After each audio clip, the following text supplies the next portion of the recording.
Сооронбай Шариповтон сурап атабыз. Сооронбайды дагы биз эмне дейбиз? Жакында ушул некеде болуп келди. Ичине баягы актык кирди деген ойду айтабыз. Ишеним кирди деген ойду айтабыз. Эми мурун баягы көпчүлүк айтып кеткен сөздөрдүн баардыгына ошол Сооронбайдан күтөбүз дагы жакын арада биздин катарыбызга садырды кошуп берсин деген сөздү айтабыз. Эми ушул келген мекендештериме баардыгына ден соолук, ишине ийгилик деп ушул сөздөрдү силерге каалап кетейин. Ушу сизди чаткалга качырып дайындаганыма өзүм мына бүгүн ынанып атам, туура эле кылган экен деп Азамат. Ошону менен өзгөрүп берипсиз. Азамат. Агай, группага дагы бир мүнөт сүйлөп берип коесузбу? Группага эми чыктык прямой эфирге. Садыр Жапаров группасынын Фейсбукка. Салам алейкум. Группалаштар, анткени ал группада мен да бармын. Жакшы. Иншаллах барыбыз үмүтүбүз чоң. Эми чыгаруунун башка мындай жолдору калбады. Эми ушуну чыгарыш керек. Эми күнөөсү далилденген жок. Негизги доомат койгон Эмил Каптагаев сөздөрүн кайра алды. Мен дооматым жок деп туруп. Эл талап кылып атат. Бир Кыргызстанда эмес, чет өлкөдөн эл талап кылып атат.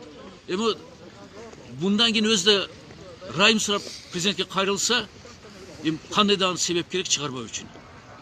Мен айтып атам, ушу Rahim боюнча президент алдында комиссия мен да иштегенмин. Ай, кымбаттуу агаларым, энелерим, карындаштарым, эжелерим, Rahim сураган адам чоң үмүтүнөн кайрылат. Мына мен кылмыш жасабасам да мени чыгарып койгулачы, мейли мен силердин көзүңөр кылмышкер болуп көрүнөйүн деп. Но мен чыгайынчы деп туруп. Анан ушундан кийин чыгарбоо бул өтө эле уят, шерменде иш болот. Мен дам жол эскертип кеттим. Кудайдан коркула. Баары эсеп кысабы акырет күнү болот. Экинчи нерсе, мен президентке жана башка таасирлүү саясатчылар кайрылгым келет. Бүгүнкү күнү экс-президент Атамбаев отургузган бүт баары саясатчылар чыкты. Анын ичинде коррупция үчүн камалгандар, мамлекеттик чыккынчылык дегендер чыгышты. Мамлекет төңкөрүш жасайын дегендер чыкты. Садыр Жапаровда кандай күнөө? Күмтөр үчүн күрөшкөн үчүнбү? Эл үчүн күрөшкөн үчүнбү? Ошондуктан да бир чакырып кетем. Кудайдан коркула. Şu жаңы жылга бизге белек кылып туруп чыгарып бергиле. Мен ушу өтөн тилем бийликке. Группалаштарга мен дан бекем ден соолук каалайм жана өжөрлүгүңөр көрсөткүлө, аягы чейин тура бергиле. Мен дагы кошумча кылсам болобу? Садыр Жапаров акталсын. Акталсын Садыр Жапаров. Акталсын. Чыксын жаңы жылга чейин. Жаңы жылга чейин чыксын. Садыр Жапаровду мисалы кандай түшүнүксүз болуп атат да, бул барымтага алгандыгы уже күлкүлүү да, өзү Минскиде жүрсү. Бул жерде аны атуудан Каптагаев мени барымтага алган эмес деп атат, алдагы жабырлануучу дагы. Ал чыгарыш керек да, барымтага алган ошол Атамбаев өзү болуп атат. Бүт эл көрдү телевизордон. Бардык дүйнө көрүп, дүйнө жүзү боюнча маскараны чыгарды бул. Аскерлерибизди өлтүрдү. Эми ошону жалалары менен Садырды отурганы бул вообще күлкүлүү. Нонсенс. Бул айтканда жатпайт да эч бир нерсеге. Садыр чыгыш керек. Кандай болгону Кудайдан алдыда, мисалы, Кудайдан коркот бардык эле. Президент өзү айткан, мисалчы, мен деген сотторду эскерткен да. 3 соттун экөөсү тосоктоп күйөт деп айткан, эскерткен туура. Ошондой болгондон кийин кандай ошо соттор тосоктоп күйсө чечим чыгарган, туура эмес чечим чыгарган. А ошону билип турган президент неме? Бейишке кетеби эле. Президент дагы ойлош керек. Кечегинде айтып атат. Факт керек деп атат. Факт. Бир кыз суроо берсе, а факт кана факт? Факт жок, камап койду го Садырды. Чыгарсын да эми. Ошону суранып кетет эдекпиз. Биз Эрк партиясы мисалы постоянно ар качан акыркы чейин Садыр Жапаровду колдоп беребиз, колдоп кел жатабыз. Биз талап кылабыз. Жөн эле сураныш чарчадык уже. Эми талап кылабыз. Чыгарсын Садыр Жапаров. Менде да кошумча. Азыр көп эле президенттин оппозициясымын дегендер, же каршы чыккандар айтышып атат. Сооронбай Жээнбеков 2 жылда эмне кылып койду деп. Мен ушул жерде бир хадисти эстетким келет. Анткени мусулмандар чогулганда сөзсүз Аллахты жана Мухаммад пайгамбар саллаллаху алейхи эстешибиз керек. Мухаммад пайгамбар саллаллаху алейхи айткан: "Жакшылыкта жарышкыла" деп, жакшылыкта жарышкыла деп, жакшылыкта жарышкыла деп. Эми экс-президенттин мейли камап коюпту Садыр Жапаровду. Башкалар да камады ал. Барын чыгарды го. Ошондо мен суранат элем, ушул элге жана өзүнүн оппозициясына далилдеш үчүн Садыр Жапаровду чыгарып койсо, эң чоң жакшылык болот. Мына эч ким жарыша албайт бул маселе боюнча Сооронбай Жээнбековну. Чыгарып кой Сооронбай. Оны көрөсүн. Ел сага разы болот. Апай сен озда жабылат. Ел эң негизи разы болуп сени колдоп коет. Енді кішкене қосымша қойшы.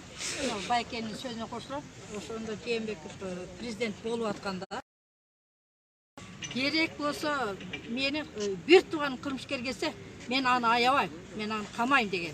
Коррупциямен мен өзүм күрөшөм деген. Анын убадалары ар бир адам кулагында, даже кичинекей балдардын кулагында. Эмне ушуну Сооронбай түшүнбөй атат?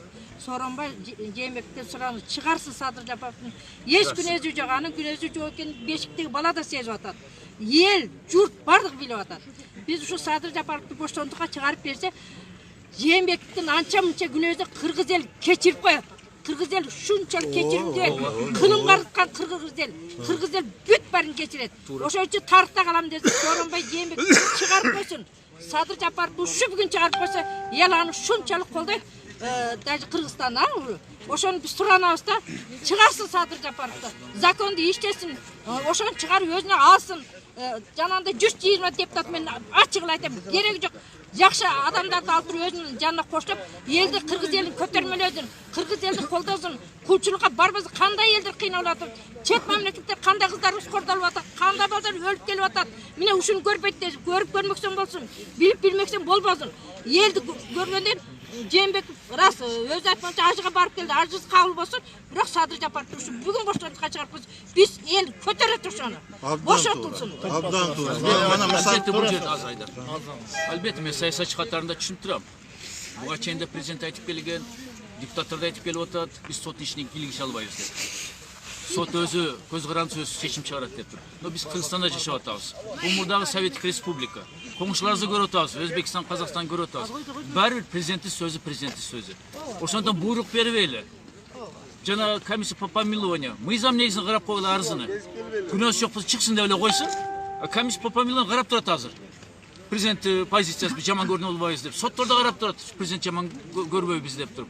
Ошондуктан бир эле сөзү. Акыйкат карап бергиле, күнөөсү жок болсо чыксын деп туруп бул жерде. Ашча нерсе керек эмес. Ана биз түшүнүп турабыз. Бул чечим оор. Но бирок бул өзүнүн катасы эмес азыркы президент. Бул мурдагы президент катасы.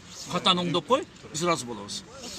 Ушунча жылдардан бери, мисалы, биздин Эрк партиясы менен Мекенчил партиясы эч бир радикал кадамдарга барбастан мыйзамды сыйлап, суранып эле келе жатабыз. Президентти колдоп эле келе жатабыз. Биз колдоп атабыз. Чындыгындачы пока. Башка эч ким азыр колдоп аткан жок, башка партиялар. Ошо чыгарып койгон партиялардын лидерлери да кайра өзүнө мындай каршы ташатып атат. Түрмөдөн бошоткандан кийин дагы. А биз ондай кадамдарга барбай жатабыз го, колдоп кел жатабыз го. Же болсо ошо ушундай заман болуп калды. Колдоп, жакшы сүйлөп, мыйзамды сактаган адамдар кордоло бере турган заман болуп калды. Эми түшүнүш керек да. Биз эч качан радикал кадамдарга барбадык. Дагы деле үмүт кылабыз, чыгарышын Кудайдан тилейбиз. Чоң рахмат. Менде да бир ой пайда болду, айтып кетсем болот. Менин оюм негизи мындай адамдардагы көп жаралуу өрбөйт экен да аламачы. Мисалы үчүн 10 жылда, 20 жылда бир келеби Садыр Жапаров да ошондой адамдардын бири деп ойлойм да. Себеби дегенде азыр биздин өлкө өтө курч жаман акыбалда турабыз да. Эч мыйзамды так түшүнүшпөйт же акыбалдык границаларыбыз бүтүн эмес. Ошондой эле сыяктуу. Анан кийин мен азыр Кыргызстанда жашоом кайыкка окшош турдум да. Кайыкта баратсак баарыбыз. Мисалы үчүн ошол кайык тешилип калган болсо, ошо тешикти жамап аткан адамды алып келип туруп жүрсөң сен бас деп туруп эшикке ошо кайыкка эле өзүн эле камап салды да. Баягы суу кирип атат кайыкка, кирип уже сууга чөгүп жарым минут суу толуп калды. Ошол суу толуп калган чакты биз аракеттешибиз керек. Президенттен суранабыз, ошол Садыр Жапаровду чыгарып беришибиз керек. Биздин жашообуз өзү ошондой ыйлай турган болуп атат азырчы. Мен илам келип атат. Мен азыр мына митингге биринчи жолу катышып атам. Аксыдан келдим, Аксы районунан келдим, Атайын митингге Садыр Жапаров. Атайын келдиңиз. Садыр Жапаровду колдоо үчүн. Чоң Ошол. Бирок ушул Садыр Жапаровго окшоп кумтөрдү текшерип, иликтеп, ошончол деңгээлде өзү жаран укугунан пайдаланып бир адам чыккан жок азырчы.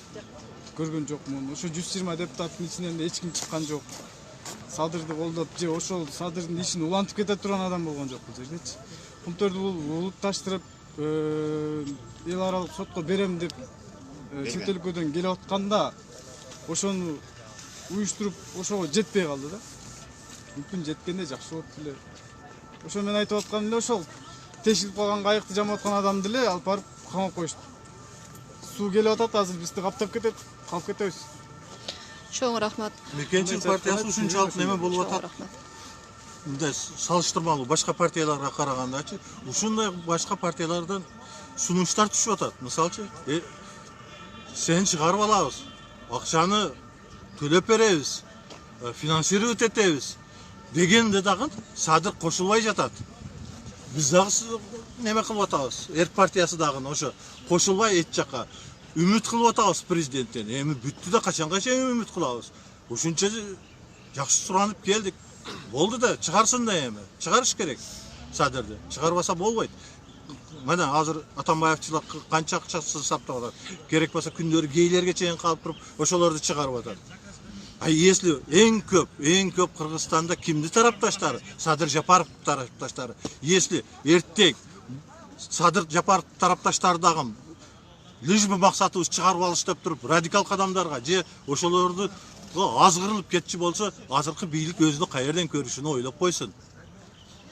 Ойлонуш керек эми. Элдин кийинки кадамы кандай болот деп ойлойсуз эгерде бул акция натыйжасын бербесе? Эми Садыр Жапаров чыкпаса жакшылыкка алып барбайт. Bir күн эмес, bir күн элдин чыдамы бүтөт дагы, бирдеке болушу мүмкүн деп эсептейм мен. Айдар Эмин туура айтты. Биздин Эрк партиясы позициясы ушундай. Пока жакшылыктары менен ишти алып баруу. Анткени революция экөөнү баштан өткөрдүк. Митингтерди күн өткөрүп атабыз. Эч нерсе өзгөрүлгөн жок. Эки революция курман болгон балдарды да боруң ачыйт. Анткени аларды хан төгүп бийликке келип алышып, тескери иштерди кылып, кайра эч нерсе өзгөрүлгөн жок. Ошон үчүн биз 3-чү революцияга каршыбыз. Но бирок эл көтөрүлсө токтотуш кыйын да. Мен ойлоп атам, ушул элдин көтөрүлүшүнө Садыр Жапаров түрмөдө отурганы себеп болбосун деп ойлойм да. Бийликке да ашча проблема кереги жок. Айтып атпайм, бул жерде күнөөлүү болсо мейли, бизде чыкпайт элек, бизде талап кылбайт элек. Но күнөөсүз адам отурганда чындык чыркырайт экен да. Аны бизде учуп отура албайбыз экен да. Мен да акыреттен корком. Эртең акырет күнү Алла Таала менден да сурайт. Пендем, şu günөөсүз адам отурганда, элдин талабын коргоп атканда, чет өлкөдөн келип мусулман мамлекеттин элин тонуп атканда, эмне үчүн катып койгон жоксуз дегенде эмне деп жооп берем? Ушу суроону ай бири бериш керек да өзүнө. Эртең акыретте кантип жооп беребиз деп туруп. Эгерде мал коррупционер алардын фамилия чыгып, аларды болушсак, анда биз аз уй алып акчаны алып кетип калат элек. Но биякта андай эмес да. Биякта күнөөсүз жок адам үчүн биз ушул чыгып талап кылып атабыз. Ошондуктан бир эле өтүнүч. Садыр Жапаров чыгаргыла, башка эч кимди суранбайсыз түрмөдөн чыгаргыла деп. Садыр Жапаровду чыгаргыла, болду. Мен айтайын дегеним, 3-чү деп соо берип калдыңыз, жакшы соо болду бул. 3-чү көтөрүлүү болуш керек. Менин укугуучу катары, акыкатчы катары айтарым, айрыкча биздин жаштарыбызга мен ушундан суранып кетет элем. Себеби дегенде биз ада болдук Кыргызстан. 3-чү болгондо сапсын кужу болобуз. Андан көрө бири-бирибизге туура түшүнүп, туура кабыл алып, ушул биздин ушу Садырды чыгарып койсо башка сөз жок. Рахмат. Чоң рахмат сиздерге агай.